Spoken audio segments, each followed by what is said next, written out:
If you want to protect yourself, get a double barrel shotgun, have the shells, a 12 gauge shotgun, and I promise you, as I told my wife, we live in an area that's wooded and somewhat secluded. I said, Jill, if there's ever a problem, just walk out on the balcony here or walk out, put that double barrel shotgun and fire 2 blasts outside the house. I promise you, who's ever coming in is not going to, you don't need an AR-15.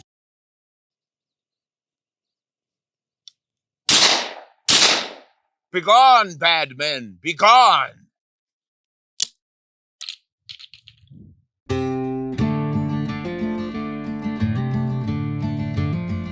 Well, contrary to expert advice from politicians, the side-by-side double-barrel shotgun may not be your best choice for home defense.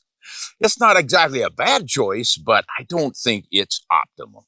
The side-by-side double-barrel shotgun was created for bird shooting, specifically flying birds. Now, the first shotguns were used to pot birds on the ground, but once they got away from flintlock ignition around 1800, and they got into cap locks around 1830s to 1840s, the double-barrel shotgun became a prime tool for picking birds out of the air because it had a fast enough ignition.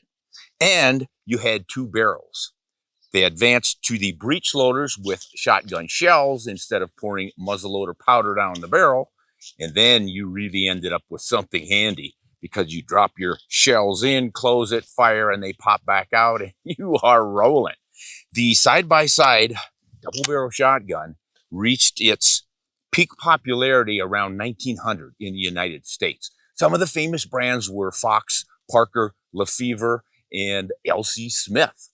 And these became known as sort of the ultimate sporting shotguns for flying birds and waterfowl. And of course, you could get them in 28 gauge, 20 gauge, 16 gauge, 12 gauge, 10 gauge. And sometimes later, they came out in 410. And it is a versatile tool for sporting hunting because you have 2 shots instead of a small army of shots, shall we say, and you have 2 barrels, so you can put 2 different chokes in it and adjust the pattern for different distances. You also, if you get a double trigger setup, essentially have 2 shotguns in one. If one barrel fails to fire because the trigger mechanism didn't work, the other one should. So it's really nice and handy, and burglars or no burglars, if you love to bird hunt or waterfowl hunt, a side-by-side classic double-barrel shotgun might be something you want to consider. Now, here is an example of a classic all-American side-by-side L.C. Smith shotgun manufactured in 1904 that my friend Charles Allen still has and still uses. And he has quite the story to tell about saving that raw shotgun from becoming obsolete due to a lost part. How many times have we seen an L.C. Smith 12 gauge trap grade shotgun from 1904? 1904. Oh my God. Charles, before we get into your stories, which are crazy about this gun, I just want to let folks know who you are.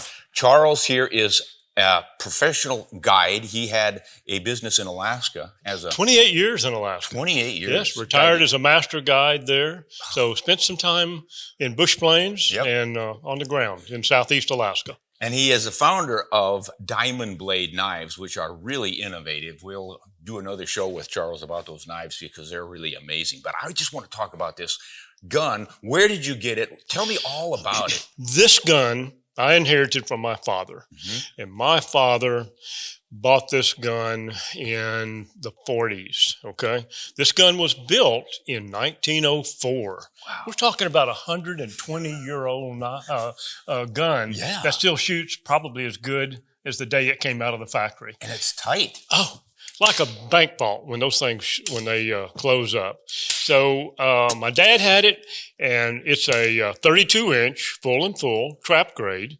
with a couple of little extra features. Has the beaver tail forend, and it also, I think a real professional trap shooter may have had this before my father had it, okay? Because if you'll look right here, Ron, you see how beefy that is? Yes. And some L.C. Smiths have got a history of cracking the stock right behind the sidelock. The side plate. Okay. Well, they beefed this up, and this gun, we've never had a problem with it. And my father, I mean, it's a 2 3/4 inch chamber, but I can remember my father shooting geese out of the air at 60 yards, coming and going. Back in the day when you had 4s and lead, he was a heck of a shot. And they're choked. Full and full? Chokes are full and full. Full and full. Full and full. How often do you see? Of course, it's a trap gun. It was a trap gun. Yeah. That's right. But boy, does it work for ducks. It works pretty darn good for ducks. Especially that 20-yard teal you took today. well, what about the 55-yard mallard? Yeah, that was a better one. Now, as I remember, the L.C. Smith was the only American-made side-by-side shotgun with true side-lock action. That ring true to you? That's what I understand. Yeah. So this is not a false side plate for decoration, folks. This is the real deal. And it was also the first one with a single selective trigger. That's right. They were all double triggers prior to that. And they called it it has it right here, Hunter 1 trigger. Has that ever failed your father or you? It's never failed. Yeah. It's always just worked perfectly. And how much did your dad shoot it? During goose and duck season, my dad was he was an avid duck and goose hunter, and that gun is taken. That was back in the day up in North Texas when they had a lot of peanut fields, and my dad can tell me stories about how he would go out carrying 2 doubles, this one and an old Remington, and laying in those peanut fields, waiting on those mallards to come in, and they come in like a tornado. You know, you've probably seen that before. Oh, yeah. And the mallards just start making a tornado and come in, and so he shot a lot of mallards, a lot of Canada geese with it. He was a big quail hunter. Of course, this gun didn't go quail hunting. Yeah, I wouldn't think so. No, that'd be a tough one. Now, I just know it's got a ventilated rib. The vent rib and the original ivory beads sights. My gosh, that's I mean, think about that. Those ivory beads have been on there for 120 years. That is amazing. Isn't that beautiful? Yeah. It's a beautiful piece. And I'll tell you what, I almost had a disaster with this gun about probably 7 or 8 years ago. Hunting in the marsh that we were hunting in today. Yeah. And I was down there by myself in my waders. Walked out, knocked down 2 or 3 mallards, and I was moving through some of that flooded timber, changing position, and had mallards, called some mallards. They were coming in. I pulled the gun up and like nothing. And I'm like, what? Didn't go off. I looked, and the left side plate, this side plate right here, was missing. Was missing. And I'm standing in 2.5 foot of water. Oh, and I am 400 yards from the bank, and I've been walking all over this marsh. So it fell off, and you don't know when. Didn't know when. Oh my gosh! So guess what I did? I went back to my plant for Diamond Blade and Knives of Alaska. I went back, and I had a guy there, great guy, and his hobby was going out and finding metal coins and old memorabilia around farms. He had a metal detector. Yep. And I said, can I use it underwater? He said, absolutely. This is a good one. Wow. 4 days is what it took me. So I was out in that marsh from daylight to dark for 4 days. And if it had taken 4 weeks or 4 months, I'd still be out there. Because, I mean, this was my father's, this was my heirloom piece. Yeah, and there's no way that I was gonna buy a replacement side lock if you could find one. Yeah. So, wow, you found gun. It. It's just as tight as it can be. All it was one of the screws broke. That thing popped off, and you could have heard me rebel yell in Timbuktu when I finally pulled that thing up. What a story! Yeah, wow, gosh. What a piece. Now, were you hunting with your dad back in the day when he was using this? Yeah, my father and I used to hunt. We hunted quail probably together more. When Dad got on up in years, could still quail hunt quite well, but wading in the marsh and laying out in wheat fields and peanut fields and traipsing through flooded timber, that was getting a little bit past him. But I did take him here on my ranch where I've done some waterfowl management here. That's what I did my postgraduate work in, was waterfowl biology. And had a lot of ducks here. My dad would come down, still using that gun and still banging them. Wow. Well, what I would like to do, Charles, is after we're done talking here, I want to take this to a table or something and break it down and show how it works. Sure. The mechanics of it all. You willing to do that? Oh, absolutely. Okay. Yeah. You'll be better at that than I will, I'm sure. So Well, I'm going to let you take the lead. We'll work on it together, and we'll kind of see if we can't figure it out, because this was one special American-built double gun. But meanwhile, I just want to thank Charles for working with me and showing us this gun. This is been really a great special. day. Been a great day. Yeah. We had a great day duck hunting. We sure did. And made some good shots. And some better stories. Yeah, better stories. A little slow taking off this morning, but once that wind picked up, we had a good hunt. But what a treat to be able to work with a shotgun like this. So, folks, stay tuned now. We're going to see just how this thing is put together. Here it is broken down. This is what you do when you clean these guns. They break down pretty simply. You remove the fore end, and then you've got your barrel and essentially the back action. It's all the working parts right in here. But this gun is cocked via the barrel opening. When you open a double barrel and you hear it go click, click, you're cocking it with this device, pushing on these cocking rods right here, and that goes through underneath the water table area in here and cocks the firing pins. And it's pretty amazing the system those folks came up with way back when to make all of this stuff work.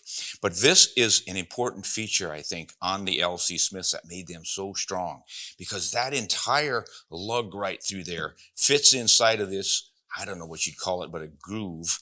And you've got the hinge pin right there. You can see where this is going to rock on that hinge pin. When we push that down and in there, it rolls in. But where that thing squeezes in, look at the surface contact for any kind of lateral motion. And this is what happens to wear out double shotguns. Looks like they should just come straight back. And what is there to wear out? The barrels are right up against the breech here. It's called the fence, I believe. That's the wall through which the firing pins come. And when the gun fires, because the barrels are not dead center with the rib, they're off to the side, this gun wants to twist and torque when those shots go down the barrel. And what it does is it tries to force the barrel away from the face. And that's how these old shotguns would shoot loose. And if you've ever had a loose old shotgun, you'll know how loose can be. They really wobble and rattle around. And what made this one so strong is that in order to get that side-to-side twisting action like this off the face, this is stopping it in that huge surface area. In addition, they have this, I think they call that a doll's head. And that locks up with a mechanism hidden deep inside of this groove. So you've got the main, I'm not sure what you call it, locked in this way, in addition to one on top, which also keeps it from rocking this way. It's just an incredibly solid lockup. I'm sorry, guys. I wish I knew the official terms for all this stuff, but I'm not that much of an expert on these old double barrels. But this one is famous for being really strong. And the side lock action I can't take off. Some of these old side locks would actually have a screw that was pretty easy to get off. It would even have a lever on it that you could easily spin it off, take the side plates off, and there would be all the mechanisms for the firing pin and the spring that it actually launched it, shot the gun and everything. They're all hanging on this steel side plate, which is why Charles was so concerned when it fell off the gun. It's not just covering something up for decoration. It's the functioning part that makes that gun work. Not easy to come by.